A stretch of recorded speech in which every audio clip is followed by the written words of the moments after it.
Béni soit l'Éternel notre Dieu, toi qui as permis que ton peuple puisse se recueillir auprès de toi ce matin. Que ton nom soit loué. Tu es incomparable. Tu as des choses que tu veux nous apprendre.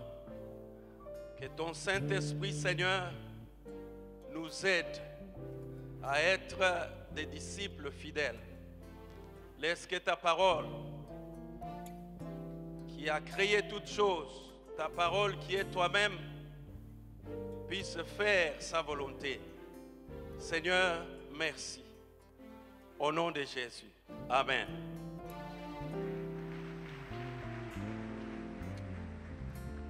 Shalom, peuple du Seigneur.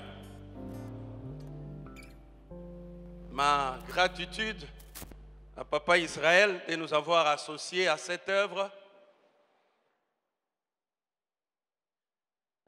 qu'il a commencé avec le Seigneur Jésus. Mes remerciements aussi à vous tous qui êtes là, puisque sans que vous puissiez être là, nous aurions partagé ces choses au bureau et ce serait fini. Puisque vous êtes là, que le Seigneur vous bénisse. Recevez d'emblée les salutations de ma famille et de notre église de Lubumbashi. Ce n'est pas... Merci, merci. Ce n'est pas la première fois que nous venons dans cette ville et nous prions que ça ne sera pas la dernière fois. Mais nous bénissons le Seigneur. Chaque fois que nous venions, l'église était en chantier et que maintenant, la bâtisse est ce qu'elle est. Nous disons merci à Dieu et merci à vous tous qui avez contribué à l'érection de cette bâtisse au nom du Seigneur. Amen. Nous allons partager la parole de Dieu dans les livres des psaumes.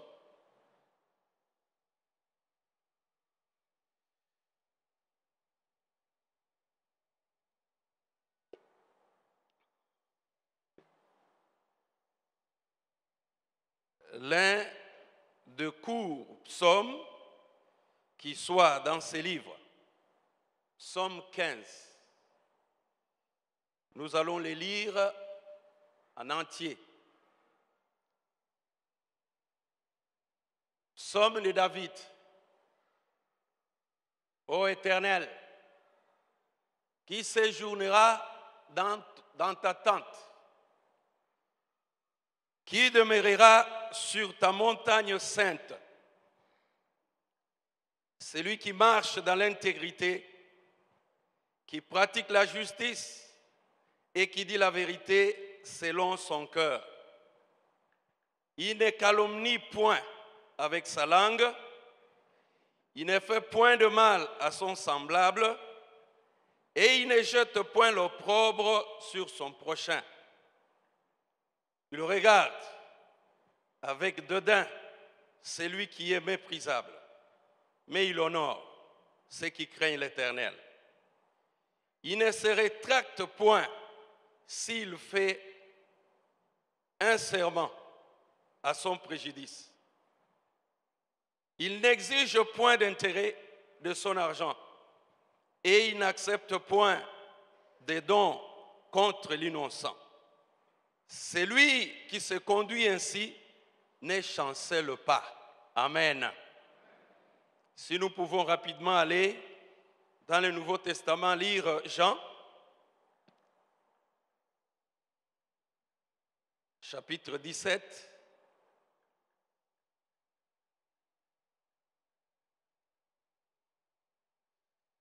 Le verset 6 à 8. Je fais connaître ton nom aux hommes que tu m'as donnés du milieu du monde. Ils étaient à toi et tu me les as donnés. Et ils ont gardé ta parole. Maintenant, ils ont connu tout ce que tu m'as donné. Je reprends maintenant. Ils ont connu que tout ce que tu m'as donné vient de toi.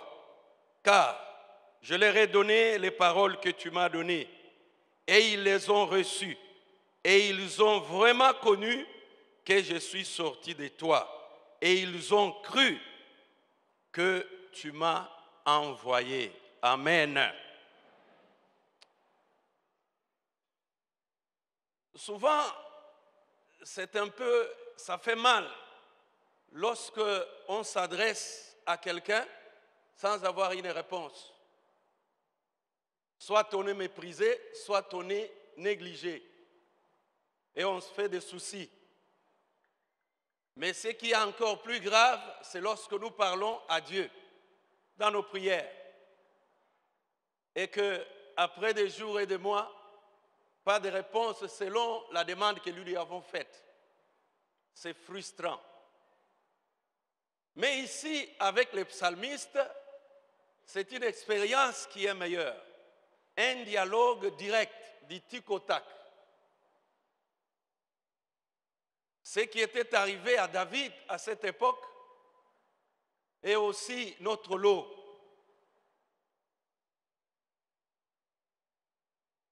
Il a demandé à Dieu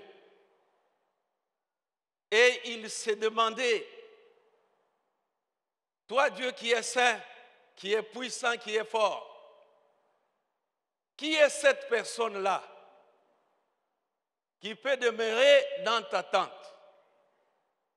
Vu ta sainteté, vu ce qui se fait dans le monde, auprès de toi il y a la sécurité, auprès de toi il y a la vie, auprès de toi il y a tout. Qui peut séjourner dans ta demeure? Et qui est celui-là qui peut rester sur ta montagne de sainteté? Puisque nous sommes des créatures faibles, qui peut faire ça? Et la réponse de Dieu est arrivée. Cette réponse nous amène à notre thème de ce matin, les qualités du représentant de Dieu dans le monde. D'emblée, lorsque vous lisez ce texte de psaume, nous pouvons vite dire que Dieu est en train de donner les conditions pour être sauvé. Mais il faut balayer cela, puisque le Seigneur ici s'adresse non pas aux non-convertis, mais il s'adresse aux convertis. Pour ceux-là qui ne sont pas convertis, et nous tous qui le sommes, mais parfois nous ne parvenons pas à le maîtriser, les saluts de Dieu ne nous vient que par une seule voie. C'est par Jésus-Christ, par la grâce de Dieu, au moyen de la foi, par rapport au sang que Jésus a versé à la croix.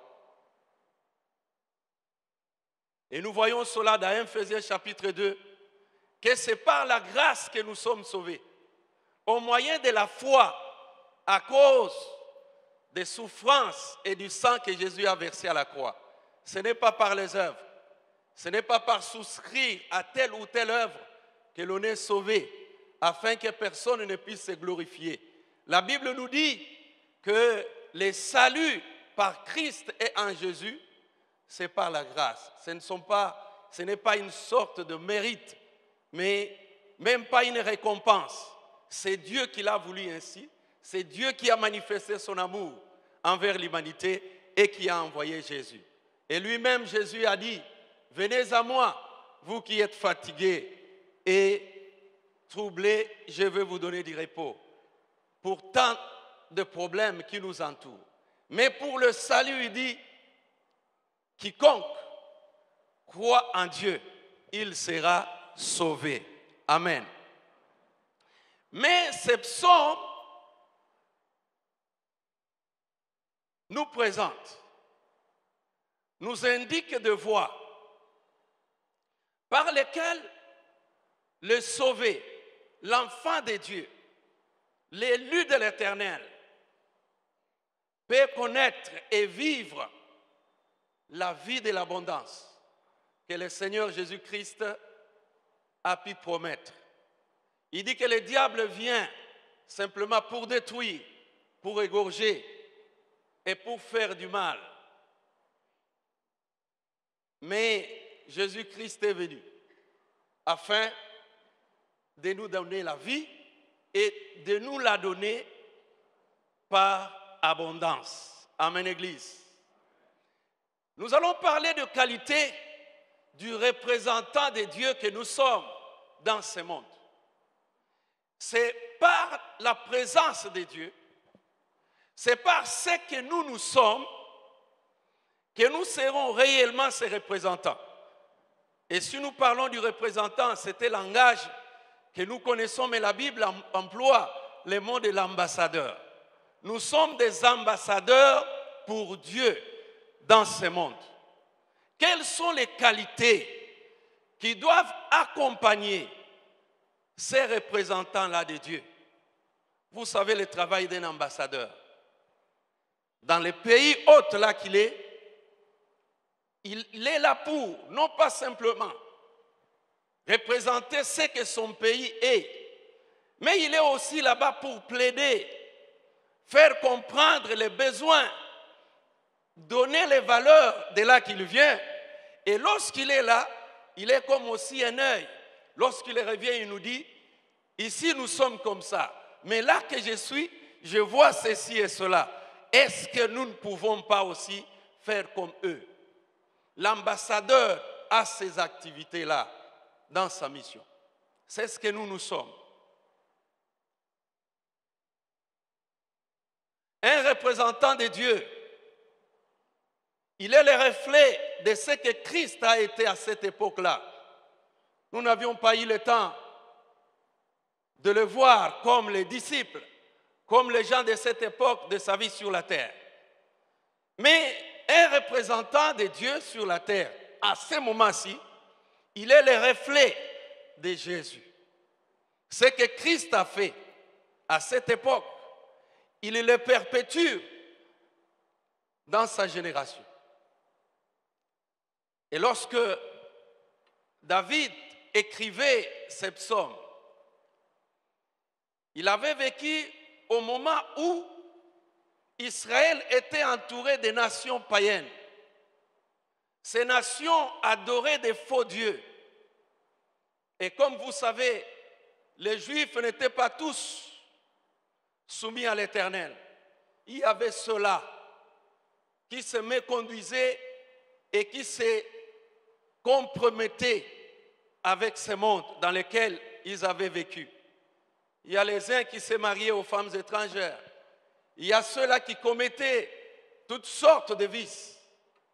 Et devant tout cela, et comme la mission d'Israël était que les nations puissent connaître le Seigneur, mais devant les messages et la dureté de cœur des nations avoisinantes, c'était difficile.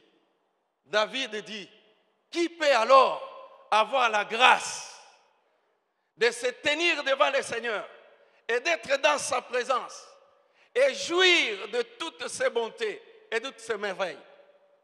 Qui peut faire ça? Qui peut être cet homme-là ou cette femme-là?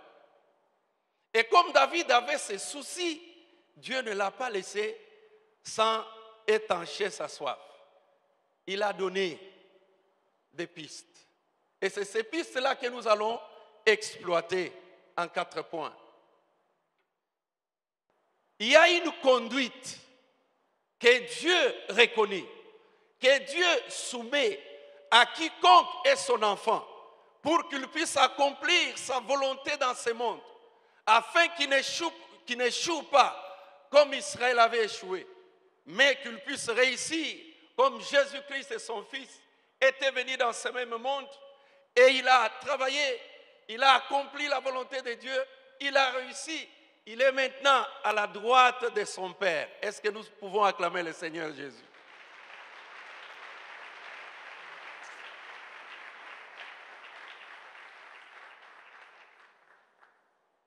L'ambassadeur doit avoir une conduite par rapport à lui-même. Qu'est-ce qu'il doit être lui-même d'abord? Avant de considérer autre chose, je suis enfant de Dieu. Je suis revêtu de la mission, de pouvoir, de faire ceci et cela. Quelle doit être ma conduite? Moi-même d'abord. Et aussi, l'ambassadeur n'est pas dans ces pays-là pour lui-même seulement. Il est là pour une mission. Quelle doit être sa conduite par rapport aux autres? En bref, au prochain. Mon comportement sera comment par rapport aux gens pour lesquels je suis envoyé? Et troisièmement, sa conduite par rapport aux ennemis de son Dieu. Comment est-ce qu'il faut se conduire lorsque nous sommes en face de ceux-là qui ne veulent pas de celui qui nous a envoyés, qui ne veulent pas de notre mission? Et enfin, quelle devrait être la conduite du représentant de Dieu face à ceux-là qui craignent Dieu? Si souvent nous disons, j'ai fait ceci à cause de ça, puisqu'il ne connaît pas le Seigneur, mais il y a une conduite particulière que nous devons afficher devant ceux-là que Dieu approuve, qui le craignent et qui se conduisent selon sa volonté. Et nous allons conclure. Ses qualités ou sa conduite par rapport à lui-même se retrouve au verset 2 du chapitre 15 des Psaumes. Le verset dit, c'est lui qui peut être un bon représentant de Dieu, celui qui peut demeurer dans la présence de Dieu et celui qui marche dans l'intégrité. La première conduite de serviteur de Dieu, de servante de Dieu, c'est l'intégrité. Il marche dans l'intégrité. Je puis faire que quelques recherches pour vous donner la définition simple du mot intégrité. L'intégrité, c'est-à-dire, c'est l'irréprochabilité. Faire ce que l'on dit et dire ce que l'on fait. Quelqu'un qui est intègre, il dit, il fait ce qu'il dit et il dit ce qu'il fait. Amen, Église.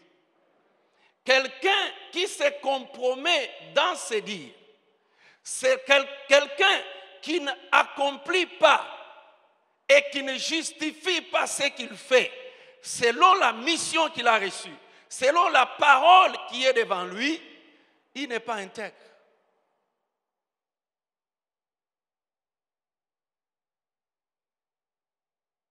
Il y a beaucoup de gens qui disent, oh non, j'ai beaucoup prié, il y a longtemps que je suis dans le Seigneur, mais quand je prie, ma vie ne change pas.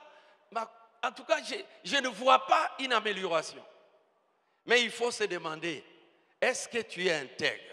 Est-ce que tu marches dans l'intégrité? Est-ce que tu sais dire, justifier ce que tu fais par rapport à la parole de Dieu? Ou bien tu fais ce que tu fais par rapport aux habitudes des autres, par rapport aux lois du monde, par rapport à l'entraînement de votre environnement. Une femme ou un homme intègre, c'est une personne irréprochable, une personne honnête. Une personne honnête, c'est lorsque elle dit quelque chose, ce qu'elle dit là doit être vrai. Et quand elle accomplit une chose et que vous lui demandez pourquoi vous faites ça, comment vous avez fait ça, pourquoi vous avez agi ainsi, il va vous donner sa réponse et il vous donne des témoignages des appuis dans la parole de Dieu. Amen, Église. Mais quelqu'un qui n'est pas intègre va à l'encontre de ce que le Seigneur Jésus a dit. Que votre non soit non et que votre oui soit oui. Ce n'est pas quelqu'un qui dit oui, non, oh, non, non, non. L'irréprochabilité, l'honnêteté, savoir défendre ce que l'on fait d'après la mission qui est dévolue dans la parole de Dieu et savoir aussi faire ce que l'on dit. Quelqu'un d'intègre n'a pas beaucoup d'excuses, bien au contraire. Il se fera violence afin qu'il accomplisse ce qu'il a promis. Une autre qualité par rapport à lui-même, toujours dans ce verset 2. C'est une personne qui pratique la justice. Il y a beaucoup de juristes et quand je regardais le mot justice, ce que je trouvais comme définition simple, une compréhension facile, c'est le respect de droits et de mérite de chacun. Quelqu'un qui est juste, qui pratique la justice, il ne fait exception de personne. Il sait le droit et le mérite de quelqu'un et il le respecte par rapport à ce qu'il connaît que cela lui appartient. Amen, Église.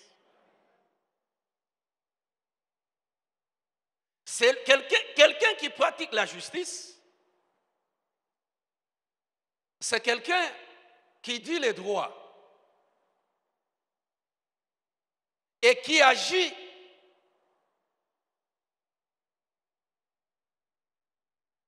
non selon l'influence de ses penchants, mais qui agit selon l'influence de ce qu'il connaît que la parole de Dieu dit.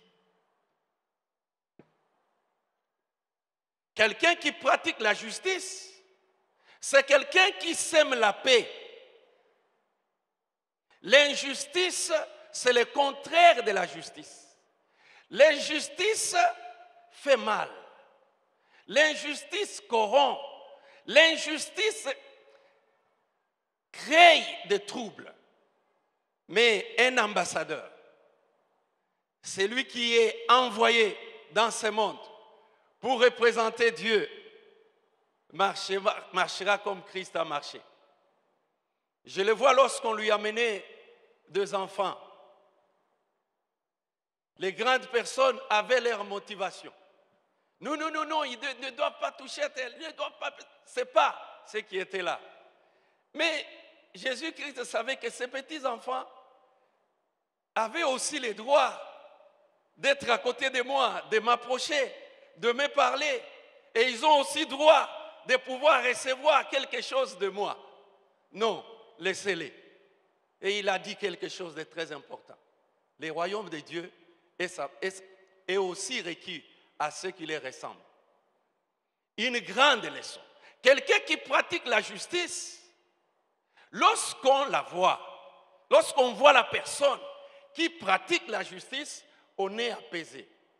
Raison pour laquelle on appelle ceux-là qui nous sécurisent que ce sont les agents de l'ordre. Lorsque on pratique la justice, autour de soi, il y a de l'ordre, il y a de l'équité. On ne fait pas des choses pour les faire, mais on les fait afin qu'il y ait ordre, qu'il y ait paix. Mais non pas une paix rattachée à des intérêts, mais une paix et une justice selon ce que la parole de Dieu nous dit.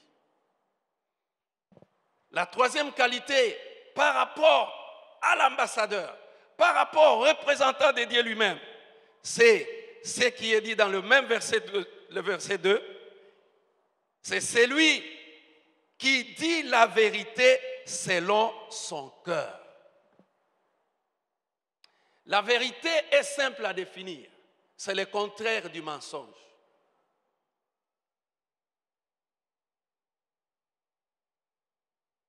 dire la vérité selon son cœur, c'est ne pas se reprocher dans sa conscience. Je fais sortir quelque chose de ma bouche, je sais justifier pourquoi je l'ai dit, et je m'appuie sur les textes de ma mission qui m'a été donnée.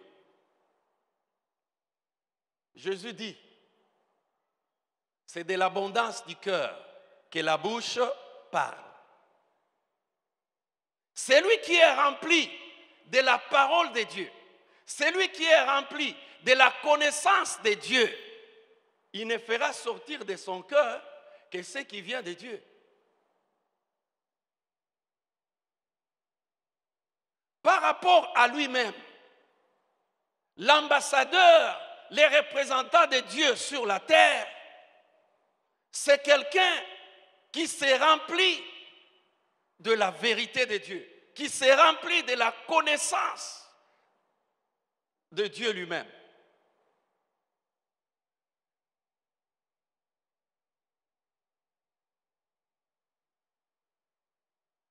La vérité, Jésus l'a définie de plusieurs manières. À quelque part, il dit, moi-même qui vous parle, je suis la vérité.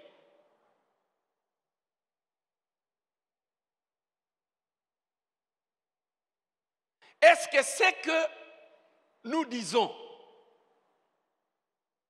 nous est dicté par celui qui est en nous? Voici les standards que Jésus avait fixés. Il dit, ne vous étonnez pas de tout ce que je fais et de tout ce que je dis. Puisque des gens, lorsqu'ils l'écoutaient, quelqu'un est allé même dire que non. Lorsque nous avions été envoyés pour pouvoir attraper ces messieurs-là, ces garçons-là, non, jamais homme n'a parlé comme lui. Mais il leur avait dit simplement que tout ce que je dis ne vient pas de moi. J'entends mon Père le dire et moi je ne fais que les reproduire. Celui qui marche dans la vérité, qui dit la vérité selon son cœur, selon ce qui se trouve dans son cœur, est d'abord rempli de Jésus, de sa parole. Il est rempli de sa connaissance. Il est rempli de ce qu'il sait de lui. Et quand il ouvre sa bouche, ce n'est pas difficile. Ce n'est pas difficile de dire que tout ce que nous disons en tant que serviteurs de Dieu, enfants de Dieu, ce sont les oracles du Seigneur.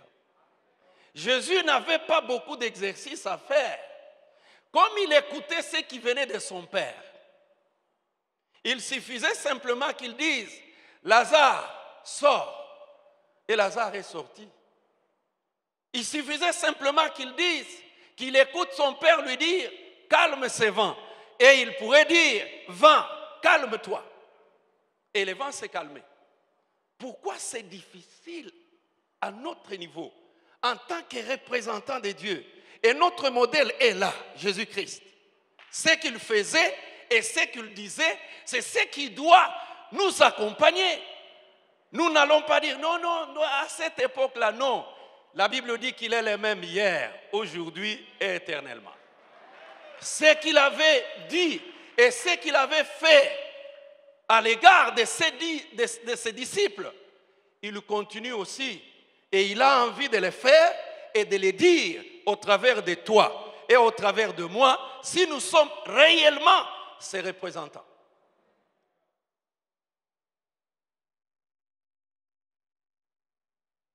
Par rapport à toi-même, si tu es représentant de Dieu, marche dans l'intégrité. Dis ce que tu fais et fais ce que tu dis. Pratique la justice. Respecte les droits de chacun, petits ou grands. Marginalisé ou pas. Si tu as une personne devant toi, il a ses droits, il a ses privilèges. Respecte-les pour lui. Et quelqu'un qui est un ambassadeur, il doit savoir dire la vérité selon son cœur. Et cela est impossible, puisque nous sommes nés d'Adam. Nos cœurs étaient souillés. Mais lorsqu'on s'est converti et que Jésus est à nous, il dit, c'est dedans de vous que viennent toutes les souillures qui vous suivent. C'est la raison pour laquelle il nous est demandé de remplir nos cœurs de la parole de Dieu, de la présence de Dieu et d'être assidus. Non pas simplement connaître la parole de Dieu de tête, mais il faut connaître la parole de Dieu de cœur. La connaître, la vivre, la pratiquer. Et lorsqu'on est rempli de la parole de Dieu de cette manière-là, tout ce que nous dirons s'accomplira. Il y a des gens qui cherchent à faire des miracles, à faire des l'onction. Il faut qu'on vous impose les mains, que vous allez aller à des montagnes, faire ceci, cela. Commence d'abord ce qui est simple. Au lieu de compter sur ceux-là qui vont t'imposer les mains, compte sur ce que la parole de Dieu dit à ton égard. Par rapport aux gens pour lesquels il est ambassadeur, nous sommes au verset 3 et 5. Le verset 3 dit, « Il ne calomnie point avec sa langue. » La calomnie. La calomnie est une accusation mensongère. Calomnier, c'est salir moralement, déshonorer, avilir, entacher, flétrir. Un ambassadeur, un représentant de Dieu dans ce monde, pour la gloire de Dieu, ne doit pas être soupçonné de calomnie. Mieux vaut se taire, ne pas parler, même si les gens vous appellent timide, s'il ne faut pas parler pour vous empêcher que vous ne puissiez pas calomnier, avilir les gens, déshonorer les autres par les propos qui sortiraient de ta bouche, mieux vaut alors être calme. Amen, Église. La calomnie, ce n'est pas une qualité qui doit accompagner un ambassadeur de Dieu. Tu ne dois pas accuser mensongèrement, permettez-moi le terme, les gens. Nous venons de dire que quand il y a une parole qui sort de la bouche, il faut que cela soit imprégné de la vérité qui vient de la parole de Dieu. Mais quand on calomnie et qu'on avilit les gens, qu'on salit les autres, qu'on entache les autres de l'opprobre, ça ne nous caractérise pas. Et quand il y a ce genre de conduite dans la vie du soi-disant représentant de Dieu dans ce monde, Dieu n'écoute pas. Et on ne demeurera pas dans sa présence. Et même lorsqu'on va demander, ça ne réussira pas. Vous savez pourquoi beaucoup de fidèles, lorsqu'ils peuvent faire ce que la Bible leur recommande, ils commencent à appeler, frère, est-ce que vous voulez venir? On me dit qu'il y a tel qui est malade. Venez, nous pouvons être un peu ensemble. Et quand celui-là vient, il se rend compte que non, lui aussi dit, associons quand même à ce travail, les frères tel, lui est un peu bouillant. Et on appelle encore l'autre là. Non, il y a des choses pour lesquelles le travail doit être fait collectivement, mais il y a des missions que le Seigneur nous donne pour qu'elles soient accomplies par nous-mêmes. Comment est-ce que tu sauras que la grâce de Dieu est sur toi lorsque tu associes toujours les autres à la mission que le Seigneur t'a confiée? Non.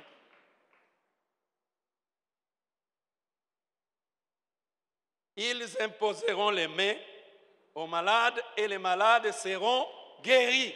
Le Seigneur veut que un jour, tu regardes à droite et à gauche, il n'y a personne, le malade est là, tu prends ton autorité, tu prends ton privilège, tu te reconnais qui tu es Et tu dis, la parole de Dieu me demande de t'imposer les mains. Et je crois à cela. Je sais que je suis en mission pour cela. Guéris de cette maladie au nom de Jésus. Et après, la personne guérit. Et alors là, l'apôtre Paul dit, je ne suis pas ici pour pouvoir me vanter simplement du travail des autres, mais je me vante, je me glorifie du travail que le Seigneur m'a donné, non pas moi, non pas par ma force, mais par sa grâce. Amen, Église. Donc la calomnie est un blocage, un frein pour que nous ne puissions pas mener une vie abondante que le Seigneur nous donne. Le verset 3, il continue. Il ne fait point de mal à son semblable. La méchanceté. Un méchant, c'est quelqu'un qui commet un mal intentionnellement. Il sait que ce que je vais faire ici va lui faire mal. Il sait que ce que je dois dire ici va lui faire mal. Et il se décide de le faire. Une personne comme ça, une personne méchante, ne peut pas demeurer dans l'attente de l'Éternel. Il ne peut pas vivre et toucher la vie abondante que Christ est venu donner. La vie abondante a beaucoup de facettes, vous le savez. Si je parlais de la guérison, il y a aussi simplement de parler. Oh non, moi, je ne mets pas au monde. Il y a des années, c'est vrai, tu ne mets pas au monde. Donc, tu n'as même pas besoin de toucher la personne. Tu lui dis simplement, la grâce de Dieu que j'ai sur moi me convainc qu'à partir de l'année prochaine, on viendra fêter les bébés dans ta famille. Et c'est tout.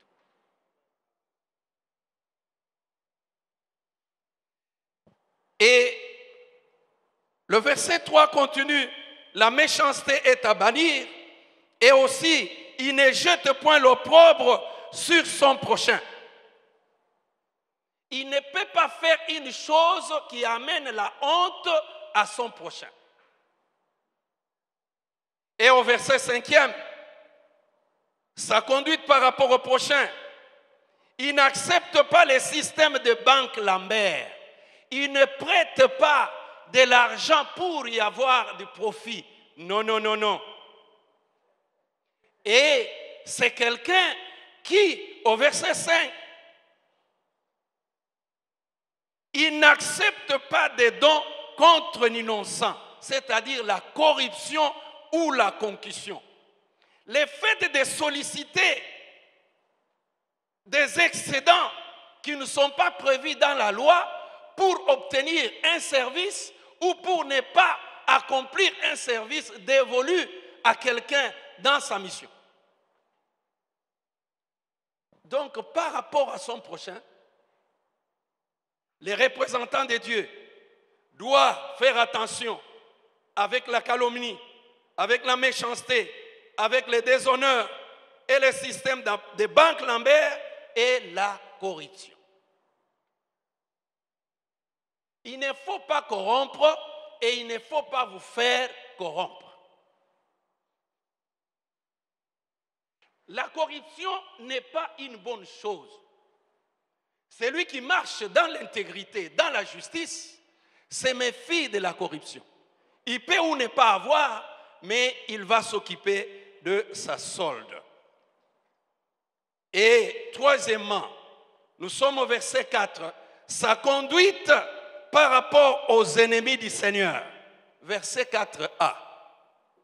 La Bible dit, c'est quelqu'un qui regarde avec dédain celui qui est méprisable. Quelle est la personne qui est méprisable?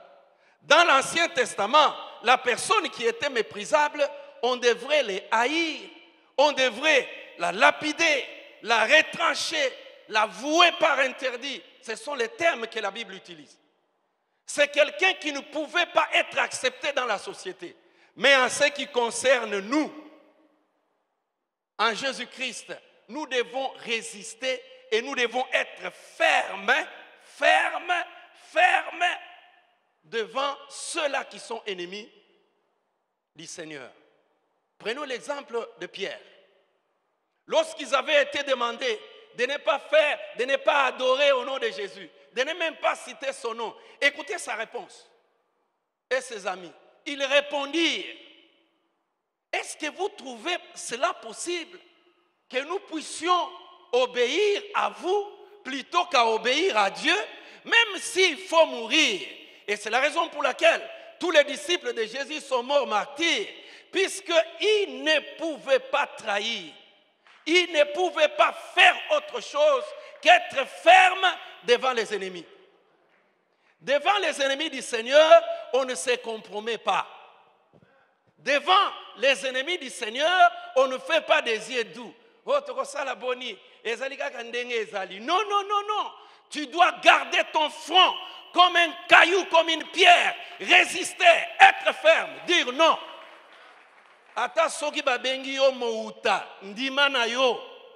Si c'est pour honorer la parole de Dieu, si c'est pour honorer ta mission, il faut résister à l'ennemi. L'ennemi, ce n'est pas seulement une personne. L'ennemi peut être la mode. L'ennemi peut être le langage. Il ne faut pas être d'un langage nonchalant, un langage simple. Un homme de Dieu, une servante du Seigneur, c'est quelqu'un qui développe la fermeté, la résistance. Même si tout le monde dit non, si tu es dans la vérité, si tu es dans la mission que le Seigneur t'a donnée, reste là. La Bible dit dans Jérémie, ce n'est pas à toi d'aller vers eux, puisque tu es dans la vérité. C'est aux ennemis de l'Éternel de venir vers toi. Et pour terminer, bien-aimé, sa conduite par rapport aux serviteurs de Dieu. 4b. La Bible dit, mais il honore ceux qui craignent l'Éternel. Il ne peut même pas se rétracter lorsqu'il fait un serment. Je vais évoquer ici l'esprit de Judas. Non pas dans le sens de trahison, mais dans le sens, écoutez-moi bien, l'esprit de Judas. Non pas simplement qu'il a trahi, mais ce qui était en lui, qui l'a amené à la trahison, c'est de la légèreté, de la négligence, de la routine. Il était à côté du Seigneur des Seigneurs. Il était à côté du roi des rois, mais il l'a considéré comme une simple personne. C'est la raison pour laquelle nous avons donné le deuxième livre. Jésus dit dans sa prière, ce que tu m'as donné, de leur donner, je les leur ai enseigné. Et ils ont connu que tu m'as envoyé, et ils ont cru à cela. Judas, l'esprit dans Judas. Si, bien-aimé, le Seigneur te donne la grâce de te faire connaître que tel ou tel, c'est une servante ou serviteur de Dieu, banga. Et de la crainte et de la révérence. Quand Dieu te fait grâce de te dire que celui-ci est un serviteur de Dieu ou servante de Dieu, même s'il est petit, même s'il est vieux, même s'il fait le travail que toi tu connais, même si tu pensais qu'il n'est... Si Dieu te dit que celui-ci, il est serviteur ou servante de Dieu, attention. Judas était là avec Jésus. Mais amonié lokola moninga. Et comment il a fait? Imaginez un peu ce qu'il a fait. Il va comparer Jésus à de l'argent. Voyez un peu. Vous avez des hommes de Dieu ici. La Bible dit, il veille sur vos âmes. Est-ce que tu peux comprendre ça? Quelqu'un qui veille, non pas sur ton corps, non pas sur quoi, comme le médecin, il ne veille pas sur ta chose ou quoi, comme les avocats dans nos affaires, mais c'est quelqu'un qui veille sur ton âme. Et il rendra compte de ça. Tu le connais, mais aux autres sakananaï. Tu lui prives à manger, tu le calomnies. Amen. L'œuvre telle qu'on la voit, s'il n'y avait pas le canal par lequel cette œuvre pouvait être, et tous ses associés. Si on a la grâce de les voir et d'être sûr que ce sont des hommes de Dieu, alors applique ce que la Bible dit par rapport à ces gens-là. Qu'est-ce que la Bible dit par rapport aux serviteurs de Dieu? La révérence, l'honneur. Et tu sais, ce que tu fais par rapport à Dieu, Dieu lui-même te dit, Azoboa Kelayo jeton, il dit calmement, comment est-ce que toi tu vas me montrer ton amour, moi que tu ne vois pas, alors que tu as mon serviteur là-bas que tu as, mais alors tu ne les traites pas comme la Bible le recommande. Est-ce que ce n'est pas un jeton ça? Et qu'est-ce que tu fais des serviteurs de Dieu que tu connais? Et enfin, la Bible dit au verset 5, c'est lui qui se conduit ainsi ne chancelle jamais. Disons ensemble jamais. Jamais. Jamais il ne peut chanceler. Jamais il ne peut quitter la montagne de sainteté. Jamais il peut être enlevé là-bas comme ambassadeur. Il continuera et continuera. Jamais il séjournera toujours dans la présence de Dieu. Il ne peut pas chanceler. Ce matin, Dieu ne veut pas que tu chancelles. C'est que le monde appelle l'échec. Comme à l'époque de Job. Oui, Job avait perdu selon le monde. Mais vous savez ce que Dieu a fait? Il lui a donné le double. Et nous qui sommes dans le Seigneur, qu'est-ce que notre maître nous dit? Il ne faut pas envier le double. Jésus nous a promis quoi? Les centuples, et on acclame le Seigneur.